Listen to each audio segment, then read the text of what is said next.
For the millions who had come to recognize Khaby Lame's silent expression and signature shrug, the news broke like a slap in the face. The most followed TikTok creator in the world was reportedly detained by U.S. Immigration and Customs Enforcement at Harry Reid International Airport in Las Vegas. Khaby, dressed in a sleek black Hugo Boss hoodie, the same brand he had been modeling for at Milan Fashion Week just months prior, stepped off the transatlantic flight expecting a quick welcome into the U.S. But what greeted him was a cluster of ICE officers, plainclothes and poised, holding documents they claimed proved his travel status was invalid. The arrest didn't happen in a dramatic movie-like chase. It was quieter, colder. Khaby was escorted without handcuffs, but with the growing gaze of hundreds of onlookers. Within minutes, someone in the terminal recognized him, and what started as whispers quickly turned into a flurry of phones rising in unison. Video clips would be posted within hours, trending under hashtags like #FreeKhaby and #TikTokKingDetained. The internet was split in half. On one side were fans who couldn't believe that Khaby Lame, the embodiment of simplicity, humility, and global connection, could ever get tangled in something as bureaucratic as a visa violation. On the other side were skeptics asking how someone of his stature hadn't already ensured his legal travel was bulletproof. What was missed in this public argument, however, was a far more intricate truth. Khaby's rise to fame had outpaced the system designed to manage it. The IC agents on duty that day didn't recognize the man who'd quietly dethroned Addison Rae and Charli D'Amelio in global reach.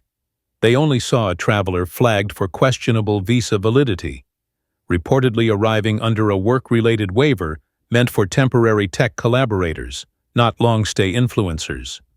When the name Khaby Lame popped up with mismatched documentation tied to a promotional contract, that was enough to trigger what they called a preventative hold. This incident came just weeks after Andrew Tate, another digital celebrity with millions of followers, had faced international legal complications over travel and residency status. Though the controversies were vastly different in tone, Tate's mired in criminal accusations and Khaby's in paperwork errors, the public couldn't help but lump them into the same narrative. Are social media stars above the law? But Khaby wasn't resisting. He sat in a holding room, silent and unbothered, even when ICE agents asked him questions. He just nodded or shook his head. A translator was eventually brought in, not because Khaby didn't speak English, he did, but because he chose not to respond. That silence? It wasn't defiance, it was performance, the same one that made him famous. Back in Italy, his legal team scrambled. His manager, a former fashion executive named Lorenzo Martelli, issued a short statement to the press claiming it was a misunderstanding based on outdated documentation. That vague explanation didn't calm the public frenzy. Theories exploded across Reddit, Discord, and Twitter via X. Some believed Khaby was being targeted for being African-born. Others suggested this was a test case in tightening entertainment visas post-COVID. By the end of that day, news outlets from CNN to Al Jazeera had picked up the story. Outside the Las Vegas terminal, a few local fans had even gathered, holding up signs like "Let him stay" and "No border for smiles." The irony wasn't lost. Khaby, who never spoke a word in his videos, was now at the center of a global conversation on speechless influence, international law, and the fragility of digital fame. Inside the airport, IC agents debated what to do. He wasn't being held on a criminal charge, just procedural review. Eventually, officials offered him a choice: voluntary departure by the end of the day, or be transferred to a temporary detention facility for formal proceedings. Khaby simply held up 2 fingers. 2 hours, he muttered. I'll leave. In those 2 hours, his team booked a return flight to Milan via Montreal. He boarded quietly, no handcuffs, just a hoodie pulled over his head. He didn't make a statement. He didn't need to. His face, which had become a silent protest against unnecessary complexity, said it all. As his plane disappeared into the Nevada sky, the internet watched and waited. What was next? Would he make a video about this? Would he mock ICE procedures with a signature hand flip and roll of the eyes? Not yet. Khaby had entered the US intending to shoot collaborative content with several other TikTokers and to finalize an exclusive with a major US brand. All that had been canceled in minutes. What made it sting deeper was that none of this was based on his actions, but on a system not built for people like him, global citizens born online who cross borders in algorithms, not airports. His story was no longer just about a guy who simplified stupid hacks.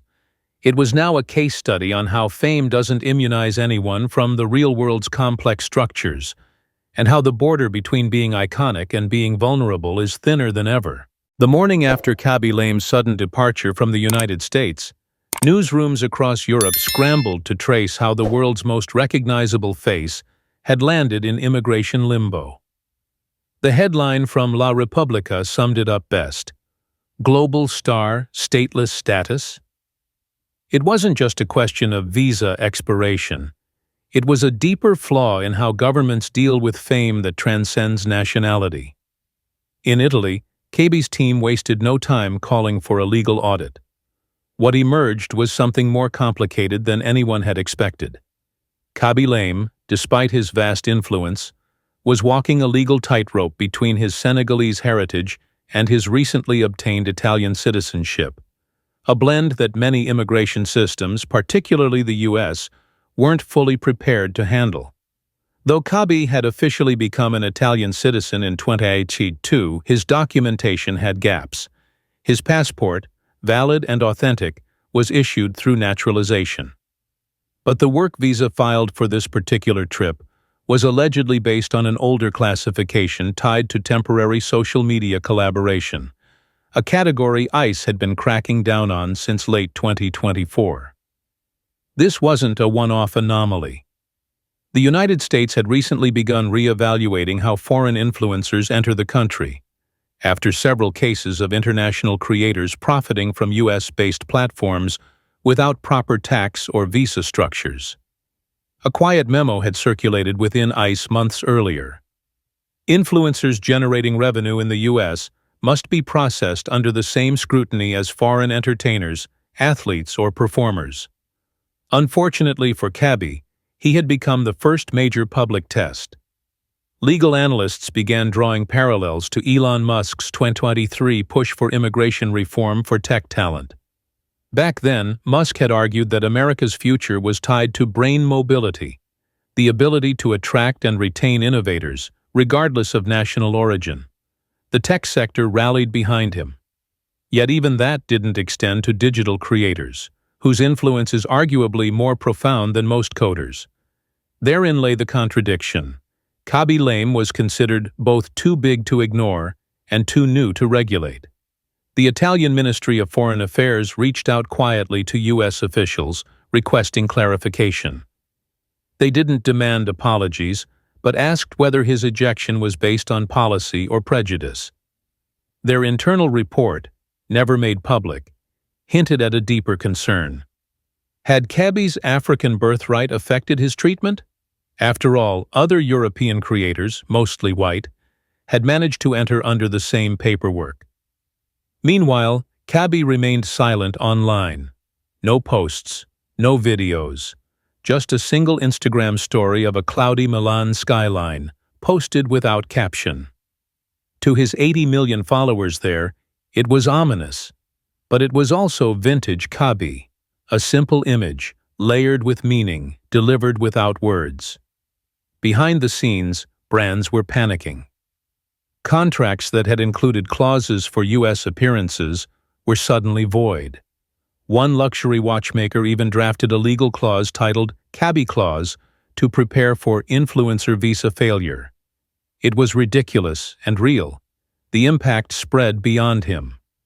Other non-American influencers began questioning their status. How many of them had walked through JFK or LAX with content creation, collaboration as a travel purpose? How many had posted paid videos from Times Square without knowing they were technically working without authorization. Even TikTok itself, now headquartered in Singapore after its 2024 split from ByteDance, began advising creators on platform-specific travel documentation. This shift, sparked by one man's misfiled visa, was a ripple effect that had touched the entire creator economy. Back in Milan, Khaby was regrouping. He wasn't furious, he was focused. His legal advisor, an immigration specialist named Marcella Esposito, advised him to do something no one expected: lean into the moment, not away from it. That's when an idea was born. Instead of fighting the U.S. publicly or appealing to sympathy, Khaby began to develop a short-form series titled Borderline Logic. In each silent skit, he would reenact scenes of overcomplicated travel rules with his signature deadpan style. One concept included a video of a man packing 13 different visas just to board a single plane, only for the airline agent to still say, "You forgot Form 17B." He would end, of course, with that famous shrug and hand sweep. In the background, Esposito also began preparing a formal appeal, not to IC, but to the broader media ecosystem. They started pushing for a new visa category, the Digital Ambassador Visa, which would recognize influencers like Khaby as international communicators and cultural bridges. It wasn't just fluff. With over 160 million followers across platforms, Khaby had a reach larger than most governments. He had done campaigns for climate awareness, health safety during the pandemic, and education in Senegal, all with no voice, just facial expressions and universal gestures. A few weeks later, Khaby was invited to speak at the World Economic Forum's side event on digital borders and cultural identity. When his name was announced, many assumed someone else would speak for him. But Khaby walked onto the stage, held a mic, and broke his silent streak with a simple phrase. "Sometimes, to be understood, you must say nothing. But today, I speak." He didn't rant. He didn't accuse. He shared his journey calmly in English with occasional French and Italian. He spoke about identity, about being raised in a public housing unit in Chivasso, about scrolling past walls by clicking skip ad, and about how real walls, legal and physical, were harder to scroll past. He received a standing ovation. Among the attendees was a U.S. State Department official who later admitted in private, "We didn't know who he was. We know now." That day became a quiet pivot. Khaby wasn't just an entertainer.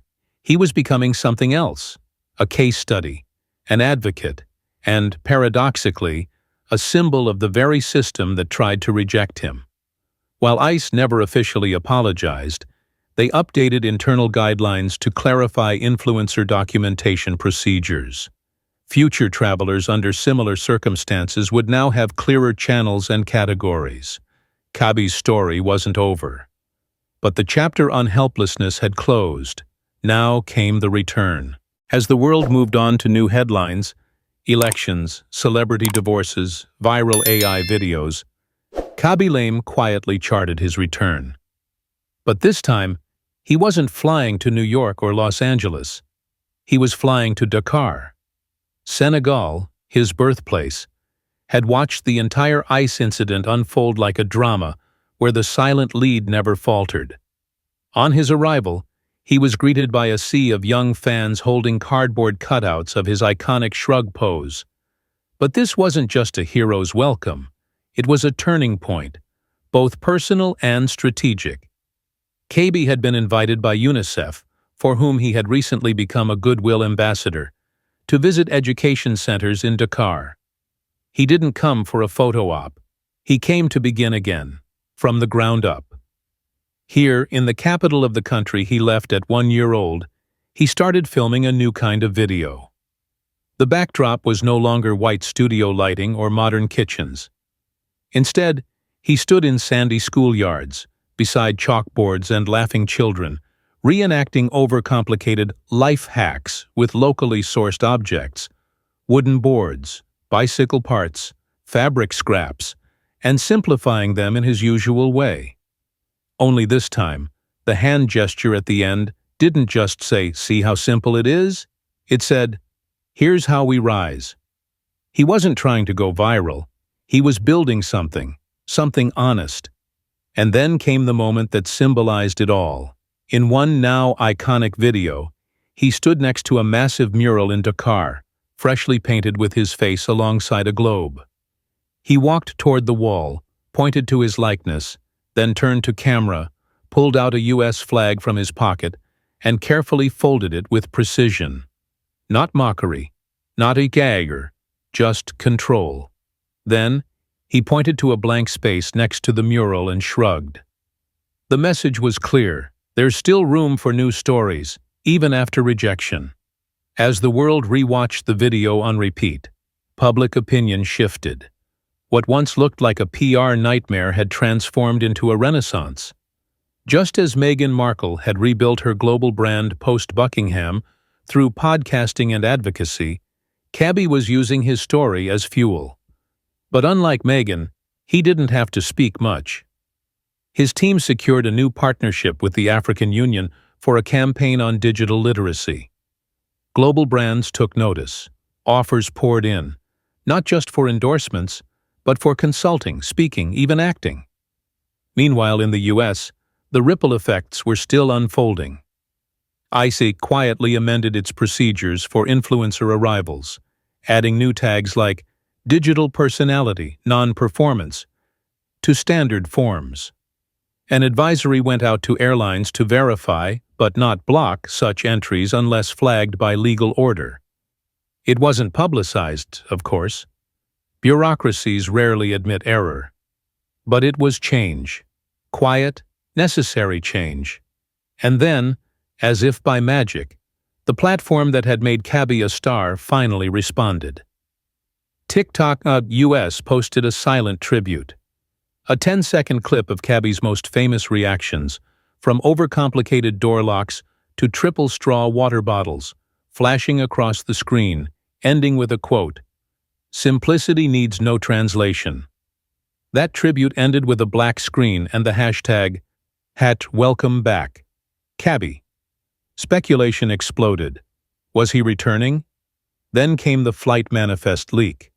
Khaby Lame was scheduled to land in Los Angeles in 2 weeks' time, not on a commercial ticket, but on a private flight arranged by a major US late-night talk show.